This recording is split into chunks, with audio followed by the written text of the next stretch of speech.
Hello दोस्तों, क्या हाल है। चलिए शुरुआत करते हैं देश और राज्यों की ताजा बड़ी खबरें। मुख्य समाचार हाजिर हो चुके हैं लेकर एक एक करके विस्तार से सभी बड़ी खबरों पर नजर डालेंगे। वीडियो को लाइक शेयर सब्सक्राइब आप लोग कर लीजिएगा। सरकार के बड़े ऐलान, मुख्य समाचार, ताजा बड़ी खबरें हर एक युवा, मजदूर, श्रमिक, बड़े बूढ़े सभी के लिए निकल कर आ रही है। तो वीडियो में ताजा बड़ी खबरें पाने के लिए TGS न्यूज को सब्सक्राइब कर लीजिएगा। आइए शुरुआत करते हैं आज की सबसे पहली बड़ी खबर से। उससे पहले आप लोग वीडियो को लाइक शेयर सब्सक्राइब करके कमेंट बॉक्स में बताइए कहां से आप लोग इस वीडियो को देख रहे हैं। तो इसी बीच सबसे पहले बड़ी खबर देखिए आप। तो देखिए यहाँ पर एक चौंकाने वाली खबर से और सचेत करने वाली खबर से शुरुआत करेंगे। डिलीवरी एजेंट जबरन घर में घुसा, प्राइवेट पार्ट दिखाए। बेंगलोर में हुई भयंकर घटना। बेंगलोर के महिला का आरोप, मना करने के बावजूद वॉशरूम गया, अश्लील हरकत की आरोपी हुआ गिरफ्तार। दरअसल देखिए इन दिनों काफी ज्यादा ट्रेंड चल रहा है। लोग अपने घरों पर, रूम पर काफी ज्यादा यहाँ पर ऑनलाइन फूड डिलीवरी हो या छोटी से बड़ा सामान कुछ भी हो तुरंत ऑर्डर कर लेते हैं। इसी बीच देखिए खबर है सीधे बेंगलोर से, जहां पर एक बड़ी अपडेट आ रही है। एक डिलीवरी एजेंट जबरन घर में घुस गया, प्राइवेट पार्ट दिखाए, ऐसी खबर है। साथ ही साथ बताया जा रहा है बेंगलोर में एक फ्लिपकार्ट डिलीवरी बॉय की ये पूरी हरकत, कारनामा, ये पूरे तरीके से शर्मनाक करने वाली हरकत अब यहाँ पर बताया जा रहा है आरोपी की कैमरे में कैद हुई है, जिसके बाद अब उसको यहाँ पर पकड़ा गया है। दरअसल पूरा बेंगलोर में हादसा नहीं एक प्रकार से कहे पूरा वाकया हुआ। और बताया जा रहा है आजकल जो लोग यहाँ पर ऑनलाइन खाना मंगाते हैं या फिर छोटी से बड़ी हर एक चीज मंगाते हैं, उसी का यह दुष्परिणाम है। जहां पर बताया जा रहा है फिलहाल आरोपी को तो गिरफ्तार कर लिया गया है। आरोपी की पहचान विजय मल्लिकार्जुन कामत के रूप में हुई है। महिला ने बताया कि डिलीवरी एजेंट पार्सल देने उसके फिलहाल घर आया था, जहां पर उसने ये पूरी हरकतें की। उसके बाद अभी इसकी यहाँ पर गिरफ्तारी फिलहाल हो चुकी है। वही अगली बड़ी खबर देखिए आप। कर्नाटक में दरअसल 2 पाकिस्तानी नागरिक गिरफ्तार हुए हैं। राशन कार्ड और वोटर ID बनवाने का भी इन पर आरोप लगा है। खबर एक देखिए यहाँ पर, दरअसल भारत में अब पाकिस्तानी नागरिक गिरफ्तार हुए हैं और ये पूरी तरीके से माँ और बेटे बताए जा रहे हैं। तो ये एक सचेत करने वाली खबर है किस प्रकार से भारत में विदेशी नागरिक, खासकर यहाँ पर हमारा पड़ोसी देश जो कि दुश्मन देश है पाकिस्तान, उसके नागरिक भारत में पकड़े गए हैं। और ये दोनों ही यहाँ पर राशन कार्ड और वोटर ID बनवाने का आरोप इनके ऊपर लग रहा है, यानी भारत की नागरिकता अवैध तरीके से लेने वाले थे। वहीं देखिए खबर है कि इन पर आरोप के साथ साथ बताया जा रहा है यहाँ पर पाकिस्तानी नागरिकता के बाद, भारत की नागरिकता लेने के बाद ये भारत में कोई भी घटना को अंजाम दे सकते थे। फिलहाल अभी इन्हें गिरफ्तार कर लिया गया है। और वही खबर है कि देखिए लखनऊ कानपुर एक्सप्रेस वे पर नहीं चला सकेंगे अब बाइक। AI कैमरे हादसे पर देंगे अलर्ट। टोल होगा 3 गुना ज्यादा। देश का पहला बैरियर फ्री हाईवे होगा ये। खबर है कि देखिए यहाँ पर दरअसल लखनऊ और कानपुर के बीच एक्सप्रेस वे बनकर तैयार हो चुका है और बैरियर लेस ये पूरा हाईवे होगा। किसी प्रकार की रोक टोक, किसी प्रकार की यहाँ पर वाहन की गति पर सीमा नहीं होगी, लेकिन इसमें आपको अच्छा खासा टोल टैक्स भी चुकाना होगा। कल लखनऊ कानपुर एक्सप्रेस वे तैयार हो चुका है और रक्षा मंत्री राजनाथ सिंह साथ ही केंद्रीय परिवहन मंत्री नितिन गडकरी से शुरुआत करने जा रहे हैं, मतलब इसका उद्घाटन करेंगे। यहाँ पर 14 जुलाई से आम जनता के लिए खोल दिया जाएगा। ये पूरा देखिए लखनऊ कानपुर के बीच यहाँ पर बना हुआ ये नया एक्सप्रेस वे 63 किलोमीटर लंबा बताया जा रहा है। और वहीं अगली अपडेट देखिए, दरअसल खबर है कि यहाँ पर लाल किले को बम से उड़ाने की धमकी मिली है। मुंबई पुलिस को आया कॉल, दिल्ली तक मच गया हड़कंप। जी हाँ, देखिए हमारे यहाँ पर कई ऐसी धरोहरें हैं जो कि देश में अलग अलग स्थानों पर फिलहाल मौजूद हैं। उनमें से एक लाल किला, जहां से प्रधानमंत्री नरेंद्र मोदी हर बार स्वतंत्रता दिवस के मौके पर देश को संबोधित करते हैं। उसी धरोहर को, उसी लाल किले को यहाँ पर उड़ाने की धमकी दरअसल एक आतंकी ने या फिर कहें एक यहाँ पर अवैध व्यक्ति ने यहाँ पर पूरी तरीके से दे डाली। मुंबई में यहाँ पर मुंबई पुलिस को एक कॉल आया, जिसके बाद मुंबई पुलिस ने यहाँ पर दिल्ली में कॉल किया तो दिल्ली में पूरा हड़कंप मच गया, जिसके बाद पुलिस ने चाक चौबंद व्यवस्था लाल किले की और ज्यादा बढ़ा दी। वहीं से भी नेक्स्ट खबर आ रही है कि 2029 से देश में लागू हो सकता है 1 नेशन 1 इलेक्शन नियम। सरकार जल्द कर सकती है बड़ा ऐलान। दरअसल खबर है कि यहाँ पर केंद्र सरकार यानी मोदी सरकार जल्द ही यहाँ पर संसदीय समिति के अध्यक्ष की तरफ से ऐलान किया गया है और केंद्र सरकार की तरफ से भी पूरी तरीके से यहाँ पर इस बात पर सहमति बनी है कि 99% लोग यहाँ पर इस 1 नेशन 1 इलेक्शन के पक्ष में है और ये जल्द ही विशेषज्ञों से सलाह लेकर इस पूरे नियम को लागू किया जाएगा। मतलब कि अब यहाँ पर देश में केवल एक ही इलेक्शन होगा और एक ही यहाँ पर पूरी तरीके से यहाँ पर मुखिया कहें एक प्रकार से पूरे देश में बनाया जाएगा, जिसकी वजह से अब देश में सिर्फ और सिर्फ एक इलेक्शन होगा और उसके बाद एक सरकार पूरी तरीके से बन जाएगी, उसका कंट्रोल पूरे देश पर होगा। तो सरकार इसे 2029 के लोकसभा चुनाव से फिलहाल लागू कर सकती है। वही खबर है कि देखिए INS महेंद्रगिरी नौसेना में हुआ शामिल। स्वदेशी मिसाइल और सेंसर से है लैस, 75% से ज्यादा हिस्सा बना है भारत में। राजनाथ सिंह बोले आंध्र प्रदेश बनेगा देश का ड्रोन हब। जी हाँ दोस्तों, देखिए हमारे देश में बना हुआ ये पूरा एक महेंद्रगिरी जो कि इंडियन नेवल शिप है, ये भारत में ही पूरी तरीके से बनाया गया है। 75% हिस्सा इसका भारत में निर्मित है। और देखिए INS में पूरी तरीके से नेवी को शामिल कर दिया गया है। यहाँ पर पिछले रोज इंडियन नेवी में अब इसकी सेवा शुरू हो चुकी है। अभी हाल ही में सरकार की तरफ से ऐलान किया गया है कि यहाँ पर अब आंध्र प्रदेश को पूरी तरीके से ड्रोन हब बनाया जाएगा और ये पूरी बातें रक्षा मंत्री राजनाथ सिंह ने इधर कही है। वहीं इधर खबर देखिए, देश के कई हिस्सों में जबरदस्त मानसूनी बारिश के बीच बादल हुए गायब। देश के 70% हिस्से से बादल नदारद। राजस्थान समेत 7 राज्यों में अगले 5 दिन बारिश नहीं होगी। खबर है कि देखिए यहाँ पर देश के कई राज्यों में अभी झमाझम बारिश देखने को मिल रही थी, जहाँ पर काफी ज्यादा बड़े बड़े हादसे भी देखने को मिले, जहाँ सड़कें डूब गई तो लबालब भरे यहाँ पर नदियों से भी काफी ज्यादा न्यूज और फोटो सामान्य निकल कर आए, काफी लोग हादसे का शिकार हुए। इसे भी जानकारी आ रही है कि कई राज्यों में देखिए मानसून के बादल छट गए हैं। मतलब मानसून जो है यहाँ पर पूर्वी मध्य प्रदेश, पूर्वी उत्तर प्रदेश और राजस्थान, गुजरात, महाराष्ट्र समेत देश के 7 राज्यों में अलग अलग 5 दिन बारिश यहाँ पर आने वाले दिनों में कम होगी। यहाँ पर मानसून के बताया जा रहा है कि ये पूरी तरीके से बदलाव की आशंका यहाँ पर मौसम विभाग ने जताई है कि 70% हिस्से से बादल गायब हुए हैं। और ये देखिए खबर है कि यहाँ पर उड़ीसा की तरफ शिफ्ट हो रहे हैं बादल। तो IMD की तरफ से नई सैटेलाइट इमेजेस देखिए जारी की गई है, इसमें आप लोग नजर डाल सकते हैं किस हिसाब से भारत के काफी ज्यादा हिस्से से यहाँ पर बादल नदारद दिखाई दे रहे हैं। तो आने वाले 4 से 5 दिनों तक यहाँ पर बताया जा रहा है उत्तराखंड, यूपी, बिहार में बारिश काफी ज्यादा कम होगी। और इसके अलावा देखिए उत्तर पूर्वी राज्यों में बारिश ज्यादा होने वाली है क्योंकि बादल उधर शिफ्ट हो गए हैं। तो मैदानी इलाकों से लेकर यहाँ पर पहाड़ी इलाकों तक भूस्खलन और बाढ़ से तबाही मची हुई दिखाई दे रही है। काफी ज्यादा यहाँ पर लोगों की तरफ से भी यहाँ पर खबर आ रही है कि उनका काफी ज्यादा नुकसान हुआ है, काफी ज्यादा घर भी यहाँ पर भूस्खलन में लोगों के तबाह हो गए हैं। तस्वीरों पर आप नजर डाल सकते हैं। फिलहाल दोस्तों अगर आप भी मौसम समाचार अपने राज्य से जुड़े हुए पाते रहना चाहते हैं तो कमेंट करके आप लोग बताएं किस राज्य किस शहर से इस वीडियो को देख रहे हैं। वहीं आइए आगे बढ़ते हैं और नजर डालते हैं आज की अगली बड़ी खबर पर। तो देखिए देहरादून से भी काफी बड़ी खबरें आई हैं, जहां पर काफी ज्यादा लोगों के हादसे हो देखने को मिल रहे हैं। वहीं अपडेट आ रहा है कि यहाँ पर दरअसल राम मंदिर चढ़ावा चोरी मामले में शंकराचार्य बोले मंदिर बीजेपी RSS का बन गया है दफ्तर। पुलिस टिन्नू की रिमांड मांगेगी। पोस्टर लगवाने वाले सपा नेता समेत 3 हुए गिरफ्तार। जी हाँ दोस्तों, आजकल देखा जा रहा है कि यहाँ पर देश में राम मंदिर मामला इतना ज्यादा तूल पकड़ चुका है कि कहीं ना कहीं यहाँ पर शंकराचार्य की बात भी सही है। दरअसल उन्होंने कहा है कि यहाँ पर राम मंदिर पूरी तरीके से RSS और बीजेपी का अखाड़ा बन गया है और वो यहाँ पर दर्शन करने तभी जाएंगे जब यहाँ पर RSS और बीजेपी पूरी तरीके से राम मंदिर से हट जाएंगे,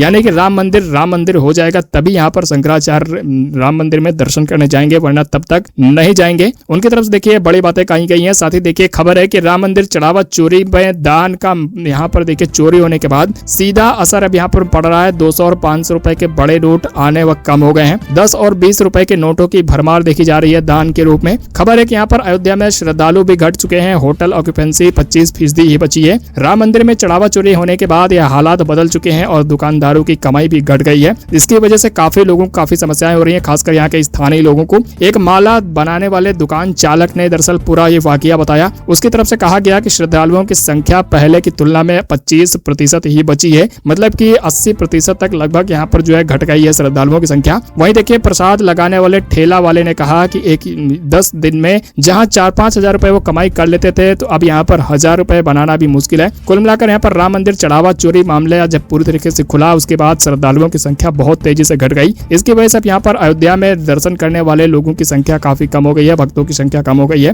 तो देखिए ये वो है आरोपी जिन्होंने पूरी तरीके से यहाँ पर राम मंदिर चढ़ावा चोरी मामले को अंजाम दिया। इसमें इसके अलावा भी कई अन्य हैं। बताया जा रहा है अभी इन सभी आरोपियों के घर से 10 लाख रुपए के जेवर भी मिले हैं। अभी SIT के जांच में कई बड़े खुलासे हुए हैं। साथ ही साथ 30 बैंक अकाउंट भी इनके यहाँ पर रिश्तेदारों के फ्रीज किए गए हैं, जिसमें इनके कई ऐसे अवैध यहाँ पर जो ट्रांजैक्शन हुए पैसों के, उनको यहाँ पर SIT ने जांच पड़ताल में पकड़ा है। तो देखिए इन पर देखिए बड़ी खबरें सामने निकल कर आ रही है। आपका फिलहाल इस पूरे वाकये पर क्या कहना है कमेंट करके जरूर बताएं। वहीं देखिए नेपाल में बड़ी खबर, फिर से जनजी प्रदर्शन शुरू हो गया। 3 दिन में 3 आत्मदाह। बेरोजगारी के खिलाफ फूटा लोगों का गुस्सा। PM बालेन शाह का मांगा गया इस्तीफा।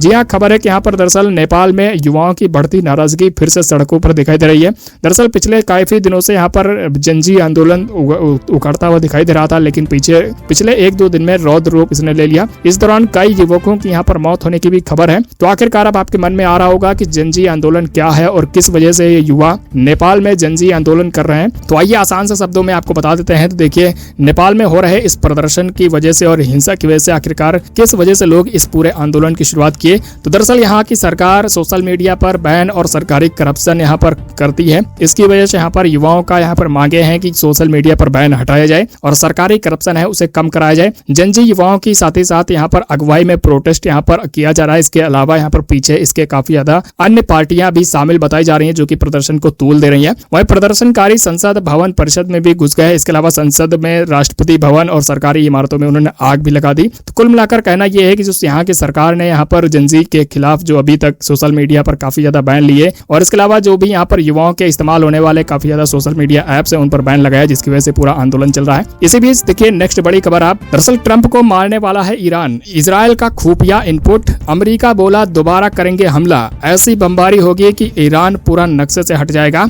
ट्रंप ने अपनी ही हत्या की जताई आशंका। दरअसल देखिए खबर है कि ट्रंप यानी कि यहाँ पर अमेरिका के राष्ट्रपति डोनाल्ड ट्रंप ने खुद की हत्या की आशंका जताई है। उन्होंने कहा है कि ईरान उनकी यहाँ पर लिस्ट में शामिल है। साथ ही साथ उन्होंने कहा ईरान की लिस्ट में वो शामिल हैं और उन्होंने कहा कि अगर यहाँ पर उनकी हत्या ईरान की तरफ से या उसके किसी व्यक्ति की तरफ से करवाई जाती है तो ईरान का पूरे तरीके से नक्शे से पूरा पैमाना ही हटा दिया जाएगा। साथ ही साथ ट्रंप ने कहा कि काफी लंबे समय से वो ईरान के लिस्ट में है और ये वो भी जानते हैं कि जैसे उनकी हत्या होती है तो उन्होंने पहले ही अपने अधिकारियों को आदेश दे रखे हैं कि अगर उनकी हत्या हुई तो काफी सारी हजारों संख्या में मिसाइलें ईरान के ऊपर दाग दी जाएंगी। वहीं इधर देखिए ईरान ने मिडिल ईस्ट के 6 देशों पर जवाबी हमला किया। अमेरिका के जवाब में यहाँ पर पूरी तरीके से अटैक किया गया। यूएस ने ईरान के 140 ठिकानों पर पहले बम गिराए थे, जिसके जवाब में अब यहाँ पर ईरान ने अमेरिका के कई जगहों पर हमले किए। वहीं देखिए खबर है कि अमेरिका की एयर स्ट्राइक के बाद ईरान ने मिडिल ईस्ट में जवाबी कार्रवाई शुरू कर दी है। ईरान ने 6 देशों में जैसे कि Jordan, Kuwait, Bahrain, Qatar, UAE, Oman में लगातार काफी जबरदस्त हमले किए। इनमें देखिए ड्रोन अटैक के साथ साथ मिसाइलें भी दागी गईं। तो ईरान यहाँ पर लगातार जवाबी हमला कर रहा है और इन सब के पीछे ईरान की मदद चीन और रूस लगातार कर रहा है। जिस हिसाब से यूक्रेन में अमेरिका रूस के खिलाफ यूक्रेन की मदद कर रहा है। वही अगली बड़ी खबर देखिए आप, उससे पहले यहाँ पर देखिए ईरान की तरफ से बोला गया है कि अगले आदेश तक स्ट्रेट ऑफ हॉर्मुज बंद रहेगी, कोई भी जहाज हॉर्मुज को पार नहीं कर पाएगा। अमेरिका ने ईरान के कई शहरों पर जब से आक्रमण किया है, एयर स्ट्राइक की है, तब से यहाँ पर ईरान भी अब यहाँ पर जवाबी कार्रवाइयां शुरू कर चुका है। तो पूरी तरीके से दोस्तों देखिए एक बार फिर से इन दोनों देशों के बीच ये वाकया निकल कर आ रहा है और दोनों देश एक दूसरे पर बमबारी कर रहे हैं। एक प्रकार से यहाँ पर दोनों देशों के बीच जहाँ स्ट्रेट ऑफ हॉर्मुज को लेकर अभी शांति समझौता हुआ था, तो वहीं दूसरी ओर फिर से ये लड़ाई उखड़ती हुई नजर आ रही है। वही खबर देखिए आप, वेस्ट एशिया में पूरे वाकये के बीच कई भारतीयों के भी मारे जाने की खबर है। दरअसल हॉर्मुज में जहाज पर ईरानी हमले के बाद एक भारतीय लापता हो गया है। खबर है कि 10 लोगों को बचा लिया गया है। मिनिस्ट्री ऑफ एक्सटर्नल अफेयर्स ने पूरी जानकारी दी। तो इसमें यहाँ पर कई भारतीयों के हताहत होने की भी खबरें आ रही हैं। अभी फिलहाल यहाँ पर एक भारतीय जो लापता है इस पूरे ईरानी हमले में, अभी उसकी कोई जांच पड़ताल के बाद अभी कोई यहाँ पर पता नहीं मिला है। वही अगली बड़ी खबर देखिए, दरअसल खबर है कि यहाँ पर बिना डेटा वाले मोबाइल रिचार्ज प्लान हो सकते हैं देश में सस्ते। ट्राई ने ड्राफ्ट किया पेश, सुझाव मांगा गया, 70% तक घट सकती हैं कीमतें। जी हाँ दोस्तों, आप सभी लोगों के फोन में अभी जो बिना इंटरनेट वाला रिचार्ज प्लान होता है वो काफी महंगा करवाना पड़ता है और बिना कहे आपके फोन में जो आपका इंटरनेट का डेटा प्लान है वो भी दे दिया जाता है। तो वैसा बिल्कुल भी नहीं होगा। देखिए ट्राई अब आपके लिए एक सस्ता प्लान लेकर आने वाली है, जिसमें केवल और केवल SMS और वॉइस की भी सुविधा दी जाएगी। सरकार की तरफ से, ट्राई की तरफ से, telecom regulatory authority of India की तरफ से पूरा नियम बनाया गया है। इस मसौदे को जल्दी जैसे ही मंजूरी मिल जाती है, वैसे ही यहाँ पर आम नागरिकों के लिए जो भी महंगे रिचार्ज करवाने पड़ते हैं, जैसे 199 वाला 1 महीने का रिचार्ज होता है, तो वो सस्ता हो जाएगा। लगभग आपको 60 से 70 रुपए में मिल जाएगा वो रिचार्ज, जिसमें आपको केवल वॉइस कॉलिंग और SMS की सुविधा दी जाएगी। तो इस पूरे रिचार्ज प्लान पर आपका क्या कहना है, कमेंट करके जरूर बताइएगा। यहाँ पर आप पूरा पढ़ सकते हैं। ये देखिए पूरी बड़ी खबर निकल कर आ रही है, 50 से 70% तक रिचार्ज प्लान सस्ते हो सकते हैं। वही अगली बड़ी खबर देखिए आप, गडकरी बोले E20 पेट्रोल से गाड़ी खराब होगी तो पूरे पुर्जे चेंज होंगे, कंपनी करेंगे फ्री में बदलाव, कंपनियों को सरकार का दिया गया आदेश, माना इससे माइलेज घटा। जी हाँ, देश में अब आपके लिए देखिए सरकार एक नई व्यवस्था कर रही है। दरअसल खबर है कि यहाँ पर E20 ब्लेंडेड पेट्रोल जो आपकी गाड़ियों में डाला जा रहा है, उसकी वजह से जो आपकी गाड़ियां खराब हो रही हैं और उनके पार्ट्स जो खराब हो रहे हैं, तो आपको चिंता करने की जरूरत नहीं है। नितिन गडकरी तरफ से बोला गया है अगर आपकी गाड़ी का पुर्जा खराब होता है तो आपकी गाड़ियों के पार्ट्स कंपनियां फ्री में बदलेंगी। तो 20% इथेनॉल मिक्स पेट्रोल गाड़ियों के अगर यहाँ पर खराब पुर्जे हो जाते हैं तो आपको किसी प्रकार से अपनी गाड़ी को कंपनी ले जाना है और गाड़ियों का पुर्जा कंपनियों की तरफ से फ्री में बदला जाएगा, ऐसा ऐलान सरकार ने कर दिया है। वही देखिए खबर है कि यहाँ पर आपकी गाड़ियों में जो E20 पेट्रोल डल चल रहा है उससे आपकी गाड़ियों को सबसे ज्यादा रबर वॉशर और फ्यूल पाइप को खतरा है। तो ये दोनों चीजें आपको बिना कहे आप अपनी गाड़ी को ले जाइए कंपनी, और अगर खराब हो गया है तो उसे तुरंत ही कंपनी की तरफ से बिना किसी चार्ज के आपका बदल दिया जाएगा। वहीं अगली बड़ी खबर देखिए, दरअसल सोने चांदी की ताजा कीमतें निकल कर आ रही है। चांदी 3,404 रुपए सस्ती हुई है। इस महीने 5,040 रुपए तक रेट गिरे हैं। वही सोना 288 रुपए घटकर 1,43,000 रुपए आ चुका है। तो अगर आप भी सोने चांदी खरीदारी करने जा रहे हैं तो देख लीजिए क्या क्या कीमतें चल रही है सोने और चांदी की। तो 24 कैरेट के, 22 कैरेट के, 18 कैरेट के इन कीमतों पर आप नजर डाल लीजिएगा। वहीं अगली बड़ी खबर देखिए, दरअसल खबर है कि यहाँ पर आप लोग वीडियो को लाइक नहीं करते हैं, चैनल को सब्सक्राइब नहीं करते हैं, और कमेंट बॉक्स में आप लोग नहीं बताते हैं कि कहां से इस वीडियो को देख रहे हैं। तो प्लीज लाइक शेयर सब्सक्राइब कर लीजिए, और कहां से आप लोग वीडियो को देख रहे हैं 2 शब्द कमेंट बॉक्स में जरूर लिखें। हमें भी हमारी मेहनत का फल मिल जाए और आप तक इसी प्रकार से, ताकि प्रोत्साहन मिलता रहे, मुख्य समाचार आप तक पहुंचाते रहे। तो देखिए अगला अपडेट है, राजपाल यादव को जेल हो चुकी है। एक जिद उनकी ले डूबी। उन्होंने कहा था चेक बाउंस होने पर कि अगर बार बार भी जेल जाना पड़े तो जाऊंगा, लेकिन पैसे नहीं दूंगा। जी हां, राजपाल यादव के देखिए इस पूरे बयान पर बॉलीवुड अभिनेता को अब जेल जाना पड़ा। दरअसल चेक बाउंस का मामला एक बार फिर से दिल्ली हाईकोर्ट में निकल कर आया और दिल्ली हाईकोर्ट ने उनके फाइल को फिर से खोल दिया। अभिनेता राजपाल यादव का ये पूरा 9 करोड़ रुपए के चेक बाउंस का मामला है, जिसमें अब उनको यहाँ पर दिल्ली में यहाँ पर जो है तिहाड़ जेल में जाना पड़ा, और दिल्ली हाईकोर्ट ने उनकी सजा को बरकरार रखा है। वहीं अगली बड़ी खबर देखिए, खबर है कि देश में यहाँ पर नए ड्रग्स रूल लागू हो चुके हैं। नए ड्रग्स रूल मतलब यहाँ पर दवाइयों पर कुछ नियम है जिसे स्वास्थ्य विभाग की तरफ से लागू किया गया है। अब बिना डॉक्टर की पर्ची के 12% से अधिक अल्कोहल वाली दवाएं आप नहीं ले पाएंगे। सरकार का यह नया नियम देश में लागू हो चुका है। तो देखिए स्वास्थ्य एवं परिवार कल्याण मंत्रालय की तरफ से यह नया नियम है। खबर है कि यहाँ पर ये मंत्रालय की तरफ से यह नियम इसलिए लागू किया गया है क्योंकि काफी लोग यहाँ पर अल्कोहल वाली दवाओं का इस्तेमाल करते हैं नशा करने के लिए। इस वजह से यहाँ पर स्वास्थ्य एवं परिवार कल्याण मंत्रालय की तरफ से बड़ा बदलाव किया गया है। वहीं देखिए खबर है कि यहाँ पर अभी तक यह नियम फिलहाल लागू नहीं हुआ है। ये ऑफिशियल गजट में एक बार पब्लिश हो जाएगा, उसके बाद ही इस नियम को फिलहाल लागू किया जाएगा। अब 6 महीने तक यहाँ पर जो है ये नियम लागू होने की यहाँ पर पूरी संभावना है। इसी बीच खबर है कि यहाँ पर देखिए पश्चिम बंगाल में टीएमसी के 3 पूर्व राज्यसभा सांसद भाजपा में शामिल हो चुके हैं। गद्दारी करने के बाद यहाँ पर देखिए भाजपा में शामिल हुए हैं ये बागी सांसद। इसके बाद ममता बनर्जी बौखलाई हुई है, और खबर है कि यहाँ पर उनके इन 3 बागी सांसदों को भाजपा सरकार ने पूरी तरीके से यहाँ पर उम्मीदवार भी बना दिया है उपचुनाव में। पार्टी का उपचुनाव होने वाला है जिसमें यहाँ पर उनको उम्मीदवार भी बनाया गया है। अभी हाल ही में यहाँ पर नाराज होकर ममता का साथ इन बागी विधायकों में शामिल छोड़ा था, और ये यहाँ पर भाजपा में शामिल हो गए हैं। इसी बीच खबर है कि शेख हसीना, जी हाँ, बांग्लादेश की प्रधानमंत्री, पूर्व प्रधानमंत्री शेख हसीना अभी भी भारत में है, और वो खबर है कि यहाँ पर